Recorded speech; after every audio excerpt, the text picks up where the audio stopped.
ও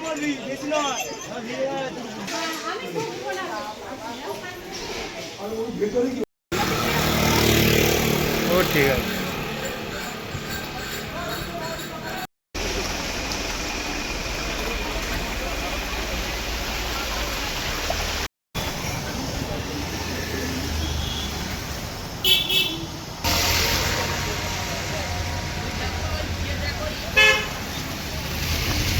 নমস্কার, কেমন আছেন সবাই? আমার চ্যানেলে আপনাদের সকলকে স্বাগত জানাই। আজকে আবারও চলে এসেছি নতুন একটি ব্লগ নিয়ে। এখন বাজে ভোর 4টে। আর আপনারা ভাবছেন ভোর 4টের সময় কেন ব্লগটা করছি। আজকে হচ্ছে শ্রাবণ মাসের শেষ সোমবার আর পঞ্চম সোমবার। শ্রাবণ মাসের প্রত্যেকটা সোমবার আপনাদের সাথে শেয়ার করেছি কোন মন্দিরে গেছি, কেমন ভিড়। তো আজকে আমি যাচ্ছি জলযাত্রী হয়ে বাবার জন্য জল আনতে। তো এখন ভোরবেলা দাঁড়িয়ে আছি রাস্তার ধারে। চলুন এখন যাব গঙ্গায় জল আনতে। ভোরবেলা তো বাস পাবো না, তাই অপেক্ষা করছি যে কোনো টোটো এলে উঠবো। তো সেই জন্য রোডে দাঁড়িয়ে আছি। রাস্তাটা এখন মোটামুটি ফাঁকা, অনেক ভক্তরাই যাচ্ছে জল আনতে। চলুন দেখি টোটো পাওয়া যায় কিনা। ভোর 4টে বাজলেও মাঝে মধ্যে কিন্তু একটা দুটো টোটো দেখতে পাওয়া যাচ্ছে। টোটোয় উঠে পড়েছি আর এদিকে বৃষ্টিও শুরু হয়ে গেছে। কালকে থেকে কিন্তু মাঝে মাঝে ঝিরিঝিরি বৃষ্টি পড়ছে। তো বৃষ্টিটা জোরে না এলেও কিন্তু মাঝে মধ্যে বৃষ্টিটা আসছে। আপনারা ভাবছেন এত ভোরে কেন জল আনতে বেরিয়েছি। আসলে এই রোডে না প্রচুর যান চলাচল করে। একটু বেলা হলেই এই রোডে কিন্তু হাঁটা মুশকিল হয়ে যাবে, তখন আর হাঁটতে পারবো না তাড়াতাড়ি। যার জন্য এত ভোরবেলা বেরিয়েছি।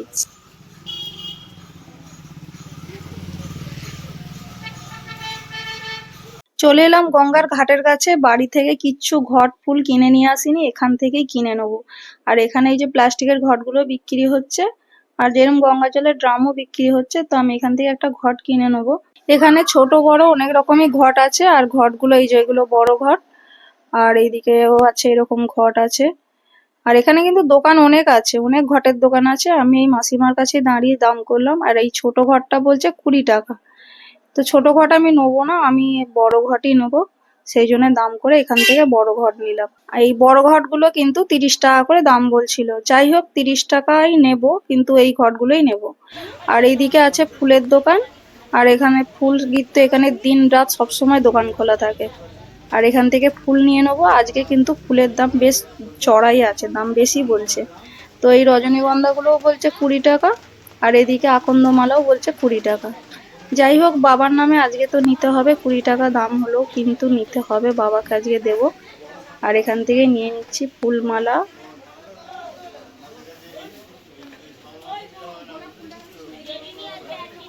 ফুল মালা ধূপবাতি সমস্ত কিছু পুজোর সামগ্রী কিনে চলে এলাম এই যে গঙ্গার ঘাটে। বেশ ভিড় হয়েছে। সময় নষ্ট না করে চলুন আগে স্নানটা সেরে জলটা তুলে নিই। আর এদিকে দেখুন বাঁক সাজানো চলছে, অনেকেই আছে এখানে বাঁক সাজাচ্ছে। বেশ ভালো ভালো সুন্দর সব বাঁক নিয়ে এসেছে দেখুন। এখন যেখানেই যাবেন গঙ্গার ঘাটে এইগুলো দেখতে পাওয়া যাবে।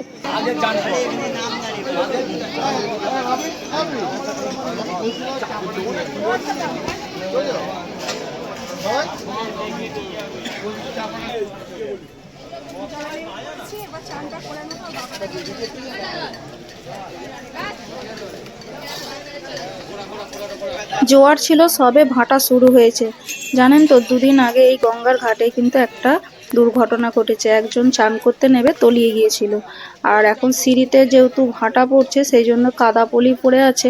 এর জন্য আমি একটু পাটা ভালো করে সিঁড়িতে চেপে পা দিয়ে নামলাম, কারণ পা ফসকে গেলে অনেকটা দূরে চলে যাব। আর আমি বেশি দূরে নামলামও না, এখানেই জলটা নিয়ে নিচ্ছি।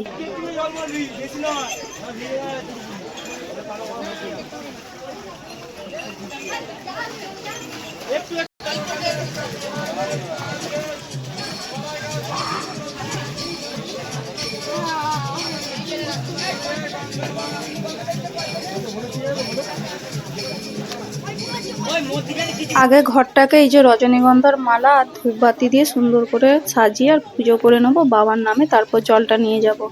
আর ওই যে আকন্দমালা কিনেছি ওটা গিয়ে বাবাকে মন্দিরে দেব।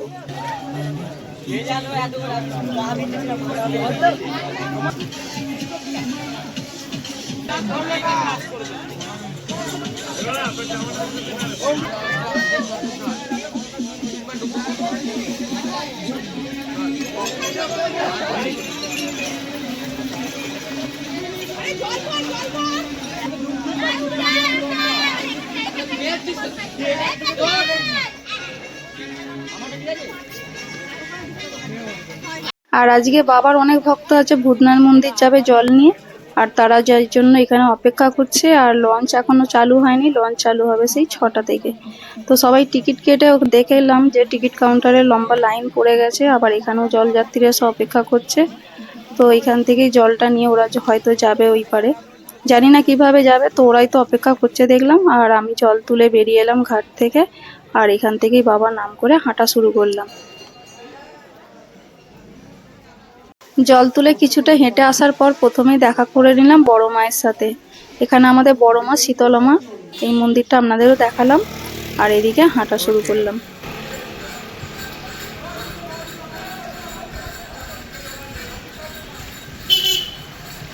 অনেকটা রাস্তা হেঁটে চলে এসেছি, আর এখন সকাল মতো হয়ে গেছে, দেখুন আলো ফুটে গেছে। আর এখানে দেখুন বৃষ্টির জন্য রাস্তায় জল জমে গেছে, আর রাস্তার অবস্থা তো খুবই খারাপ, হাঁটতেও কষ্ট হচ্ছে। মানে রাস্তার ধারে যে কাঁকড় বালিগুলো ছোট ছোট, পায়েতে যেন পেরেকের মতো গেঁথে যাচ্ছে। যাই হোক, বর্ষাকাল বলে হয়তো এরকম কষ্টটা হচ্ছে। অনেকে আবার দেখছি বাইকে করে এসে বাইকে করেই জল নিয়ে চলে যাচ্ছে। জানি না ওদের কি সমস্যা আছে হেঁটে যেতে, হয়তো কিছু সমস্যা আছে। আর আপনাদের সাথে কথা বলতে বলতে হাঁটতে হাঁটতে চলে এলাম এই যে আমাদের বাবার মন্দির। আপনারা আগেও দেখেছেন, এটাই আমাদের এখানকার বড় শিব মন্দির। আমরা এখানেই পুজো দিই, এখানেই জল ঢালি। তবে খুব ইচ্ছা আছে একবার তারকেশ্বর যাওয়ার, জানেন তো, আমার খুব ইচ্ছে করে যে, কিন্তু সাহস পাই না, যদি হাফ রাস্তায় গিয়ে যদি না আর হাঁটতে পারি। কিন্তু বাবা যদি কৃপা করে একদিন আমি তারকেশ্বর যাবই, আর আপনাদের কাছে শেয়ারও করব। আর এখানে চলে এসেছি, এই যে বাবাকে এখন জল দেব। আগে ফুল বাতাসা বেলপাতা এসব দিয়ে দিচ্ছি, মালা পরিয়ে তারপর জলটা ঢালবো।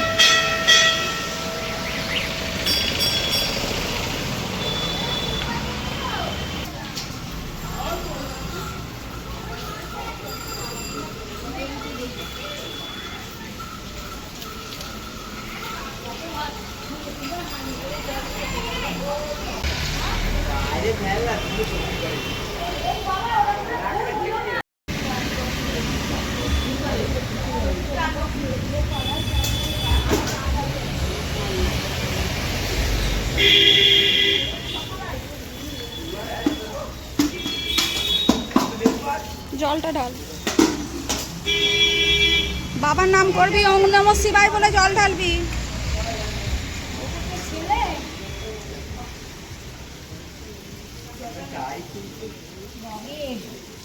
মায়েদের জন্যই আমি ভোরবেলা এসেছি, মায়েদের জন্যই আমি ভোরবেলা এসেছি, জানো এই তো বউ যাওয়া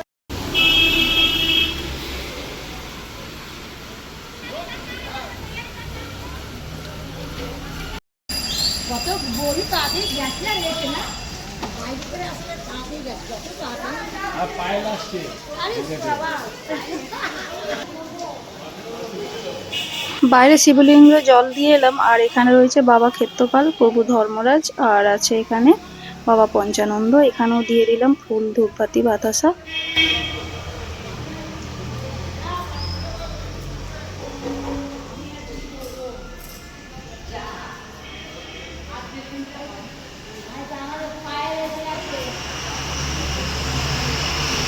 এখন বাজে সকাল 7টা, সেই ভোর 4টে বেরিয়ে আর এখন জল ঢালা হলো এতটা রাস্তা এসে।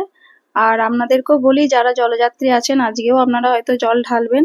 আর শ্রাবণ মাসের এটাই শেষ সোমবার, পরের বছর আবার সবাই এইভাবেই জলযাত্রী সেজে যাবে।